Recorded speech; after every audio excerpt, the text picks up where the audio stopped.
আসসালামু আলাইকুম, নমস্কার। জলসা অনুষ্ঠানে 9 জন খুদে তরুণ হাফিজকে পাগড়ি পরিধান ও পুরস্কার প্রদান। 4 ফেব্রুয়ারি মঙ্গলবার হজপুর জামিয়াতুল মাদ্রাসায় বাৎসরিক জলসা ও দস্তারবন্দি সমাপ্ত হয়েছে। 9 জন কুরআনে হাফিজ খুদে তরুণ হাফিজকে পাগড়ি পরিধান করা হয় এবং তাদেরকে পুরস্কার ও শংসাপত্র তুলে দেন উত্তর পূর্ব ভারতের আমিরে শরীয়ত শেখ ইয়াহিয়া সাহেব। সকাল 10 ঘটিকা থেকে আরম্ভ হয়েছিল প্রথম অধিবেশন। বিকেল 2টা থেকে শুরু হয় দ্বিতীয় অধিবেশন। দ্বিতীয় অধিবেশনে ছাত্রদের কেরাত ও গজল প্রতিযোগিতা। তৃতীয় অধিবেশনে পাগড়ি পরিধান ও বিশিষ্ট অতিথিদের মূল্যবান বক্তব্য প্রদান। বক্তব্য প্রদানে মৌলানারা উল্লেখ করেন যে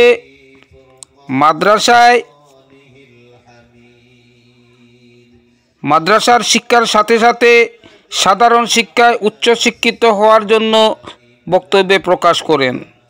সর্বশেষে দোয়া প্রার্থনা ও মুনাজাতের পর জলসার সমাপ্তি হয় রাত্রি 11 ঘটিকায়। বিস্তারিত ভিডিওতে দেখা যাবে, দেখতে থাকুন। সাল্লাল্লাহু তাআলা আলাইহি ওয়াসাল্লাম মান গাদা ইলাল মসজিদি ওয়া রাআহু তাবারাকা ওয়া তাআলা ফি কালামিহিল মাজিদ ওয়া ফি ফুরকানিহিল হামিদ। তাবারাকাল্লাযী জাআলা ফিস সামাই ওয়া ফিহা سراجا وقمرا منيرا. أما بعد فقد قال النبي صلى الله تعالى عليه وسلم من غدا إلى المسجد وراء এবং ভনেরা, মহান আল্লাহ তাবারক তাআলার অশেষ কৃপা দয়া মেহেরবানি, যিনি আমাদেরকে বিভিন্ন প্রান্তর থেকে বিভিন্ন রকমের সফর করে আসে এই নুরানি মনসবের নিচে বসবার আসবার এবং বিভিন্ন উলামায়ে কেরামের কাছ থেকে বিভিন্ন মাবুদাল্লাহ সারা জোরে লা ইলাহা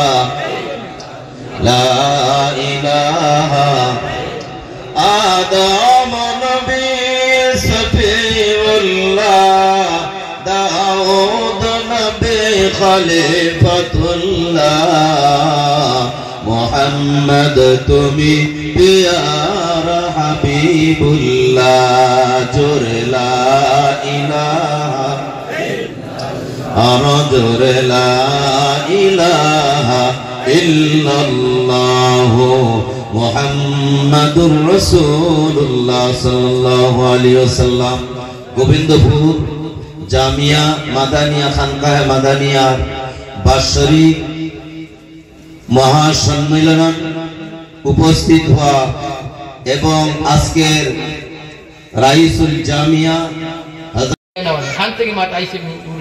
ইমাম বাকিবিল্লাহ রহমাতুল্লাহ আলাইহি আশিকে রাসূল প্রেমিক খুদা আসলা ভারতবর্ষের জমিনও এ খুদা ইমাম বাকিবিল্লাহ রহমাতুল্লাহ আলাইহি হাফতা ফুরতে না ফুরতে খাবে দেখুন দু জাহানের বাদশা মুহাম্মদুর রাসূলুল্লাহ সাল্লাল্লাহু আলাইহি ওয়াসাল্লাম আইছেন আইয়া খুদরা বাকিবিল্লাহ রে আজ বহুত দিন থেকে তোমার লগে মুলাকাত হল না, মুসাফা হল না।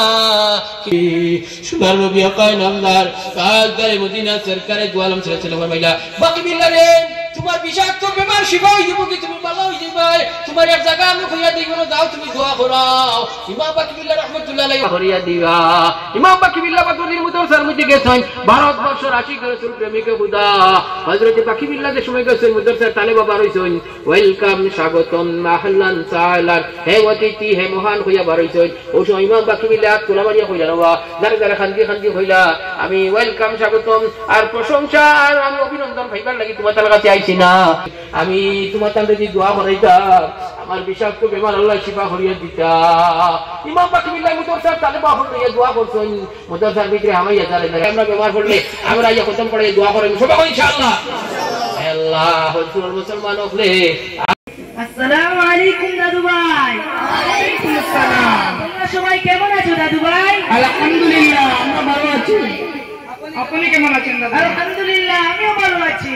দাদু দাদু একটি গল্প শোনাও না। তোমরা কি গল্প শুনবে? কি গল্প শুনবে? নবীজির গল্প। খুব ভালো কথা। তবে আজ না দাদু ভাই, আজ আমার ব্যস্ততা আছে।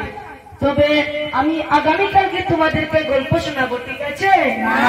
দাদু গল্প বলো না, নবীজির গল্প বলো না।